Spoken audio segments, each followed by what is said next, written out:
जनता party का media centre के इस इनॉग्रेशन के कार्यक्रम में आप सभी पत्रकार साथियों का स्वागत है, अभिनंदन है। इसी के साथ साथ मैं बात करना चाहूंगा कि सब जगह पर पूरे जिले के अंदर हमारे 500 प्रत्याशी मैदान में उतर चुके हैं। 500 हमारे टिकटें फाइनल हो गई और 500 ने नामांकन भर दिया, चाहे वो भादरा हो, नौर हो, हनुमानगढ़, पीलीबंगा और संगरिया। लेकिन आज का जो विषय है वो है कानून व्यवस्था को लेकर, महिलाओं और दलितों पर अत्याचार को लेकर, कि गत जो 5 सालों में जिस प्रकार से कांग्रेस का शासन रहा, हनुमानगढ़ जिला, हनुमानगढ़ क्षेत्र जो कि एक शांत क्षेत्र माना जाता था, उसमें चिट्टे का, नशे का जो कारोबार चला वो अपने आप में शर्मनाक है। मैं आपके माध्यम से कहना चाहता हूं कि अब जनता की बारी है और जनता को विचार करना चाहिए कि किस प्रकार से पुलिस और प्रशासन की नाक के नीचे ये नशे का कारोबार कैसे चला, क्यों चला। और जो हनुमानगढ़ जैसे शांत प्रदेश में आपने देखा होगा, हमारे हनुमानगढ़ में पार्षदों को, डॉक्टर्स को और व्यापारियों को जो जान से मारने की धमकियां मिली, धानमंडी में गोली चली, अभी कुछ दिनों पहले भी गोलीकांड जैसी घटना हमारे जंक्शन में हुई। इन सारी बातों का जवाब आज हनुमानगढ़ जिले की जनता मांग रही है, हनुमानगढ़ की जनता मांग रही है।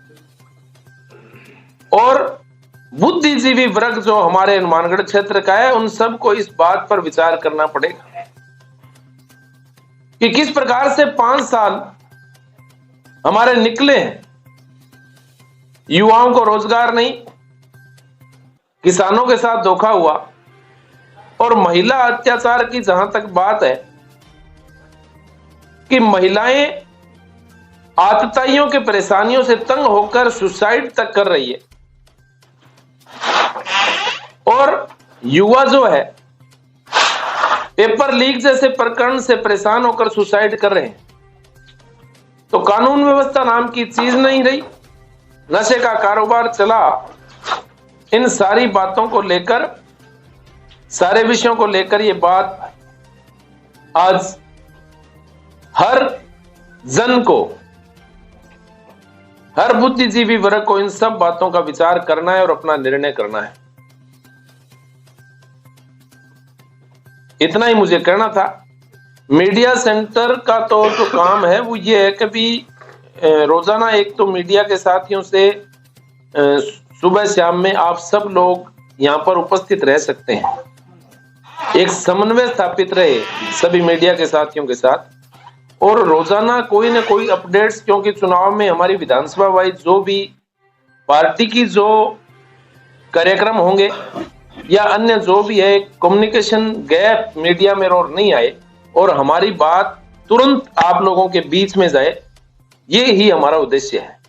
अपनी बात रखने के लिए मैं एक बार सुमन चावला जी से भी आग्रह करूंगा कि वो अपनी बात रखें। महिलाएं सुरक्षित नहीं रही हैं, रेप, दुष्कर्म बहुत ज्यादा बढ़ गए, जिससे महिलाओं को एक सोचना पड़ता है कि सच में सरकार है भी कि नहीं है। दूसरा, मैं युवाओं के लिए बहुत ज्यादा चिंतित रहती हूँ कि युवा जो है यहाँ पर नौकरी नहीं है उनके पास, इंडस्ट्रीज यहाँ डेवलप नहीं हो पा रही हैं। एक ये बहुत बड़ी प्रॉब्लम है यहाँ पर। एक जो स्पिनिंग मिल थी उसको कोशिश की गई शुरू करने की भी, लेकिन बीच में ये सरकार जो है बदल गई और अनाउंसमेंट के बाद भी इन्होंने शुरू नहीं की है। ये एक बहुत बड़ा धोखा हुआ है यहाँ के लोगों के साथ।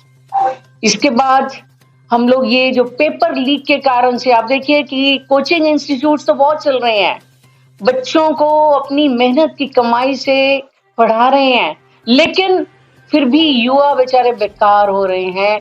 उनको सोचना पड़ रहा है कि उनका भविष्य क्या होगा। बहुत सारे जो मैं सोशल पहलू इसका देखती हूँ, उनकी शादियां होने में एक बहुत बड़ी समस्या आ रही है, शादी हो जाती है तो घर नहीं बस पा रहे हैं उनके, क्योंकि इकोनॉमिक प्रॉब्लम रहती है।